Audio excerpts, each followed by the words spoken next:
Kapulisan pumunta ng Australian Embassy. Ama ng kambal inimbestigahan na. At Kalingap Rab aminado. Isang mapagpalang araw sa inyong lahat mga Kalingap, sanay hindi nyo po makalimutan na mag-like sa video na ito. At paunawa tapusin muna ang kabuuhan ng video na ito mga Kalingap at para malaman ang nilalaman nito. At maraming salamat po mga Kalingap sa pagpatuloy na pagsuporta lalo na kay Kuya Val Santos Matubang at Kalingap Rab, salamat po. Mga kapulisan tumutulong na rin sa pag-imbestiga sa ama ng kambal. At Kalingap Rab aminado, pero bago yun mga Kalingap ay pag-usapan muna natin mga Kalingap ang patungkol sa magkakapatid na kambal na Australiano mga Kalingap. Naging palaisipan sa lahat kung papaano nakikilala mga Kalingap ang ama ng kambal mga Kalingap. Dahil makakatulong rin ito kung kakailanganan na imbestigahan ng mga kapulisan ang kaso sa kambal na Australiano. Dahil sa awa ni Kalingap Rab sa magkakapatid na Australiano na makilala sana nila ang kanilang tunay na ama, ay nagpatulong na si Kalingap Rab sa isang sikat na newscaster sa ating bansa mga Kalingap, walang iba kundi ang Jessica Soho. Malaking bagay na maisapubliko ang storya ng buhay nila ni Edwin at Edward, lalo pa na hindi pa nila nakikita ang kanilang ama. Baka sakaling makikita rin ng tunay nilang ama ang ipalalabas ng kapuso mo Jessica Soho.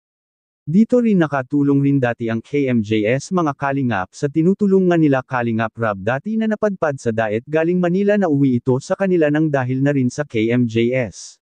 Ngayon na interview na si Kalingap Rab sa KMJS mga Kalingap, malaki ang chance na mas makakarating ang impormasyon at mas malaki ang chance na makikita ng tunay na ama sa kambal na Australiano ang kanilang video mga Kalingap.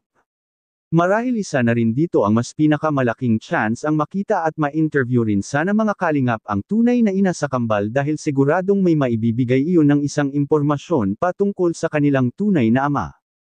At bagay na hindi malabong mangyayari dahil may nakaschedule na si Kalingap Rab patungkol dito, na puntahan ni Kalingap Rab ang Davao de Oro at para mas makikilala pa niya ang tunay na ina nila at lalo na ang patungkol sa kaso ng kambal mga Kalingap. Maraming nakakakita sa storya ng buhay ng kambal, maaring ikinagulat ito sa lahat mga Kalingap na may mga artistahing kambal na sa kabundukan pa pati ito nasasanay maghanap buhay. Talagang bihira lang sa atin na mga foreigner ay nagtatrabaho sa bundok mga Kalingap, dahil kadalasan sa atin ay ang mga dayuhan dito ay namamasyal lang dito sa ating bansa. At sa kabilang dako naman mga Kalingap, kapulisan tumutulong na rin mag-imbestiga.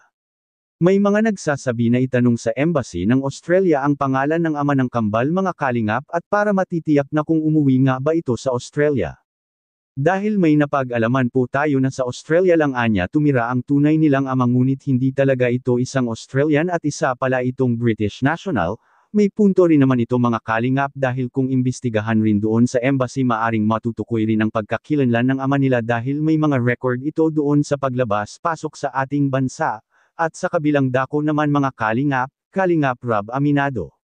Makikita po natin sa video. Yung itsura nila mukhang foreigner po talaga. Kahit ahas lang sila, pero iba talaga. Tapos, gumagawa sila ng trabaho sa bukid, sa bundok. Talo pa nga ba, hindi ako marunong magtanim. Sila talaga nagtatanim. Saka napakabait nila. Wala silang parte sa katawan. Napakasipag din. Marunong talaga sila sa mga gawain ng mundo. Hindi, nagulat talaga ako. Sa nagkuha po nila. Tapos, Gusto talaga ng KMJS na matulungan ng kambal at gusto rin nila itong ma-interview ng personal at para na rin makatulong rin sila sa problema ngayon ni Edwin at Edward. Dahil sila nga ang sinadya ng team ng KMJS, kaya na-interview ngayon si Kalingap Rab. Anong masasabi niyo po tungkol dito? Please comment and God bless you all.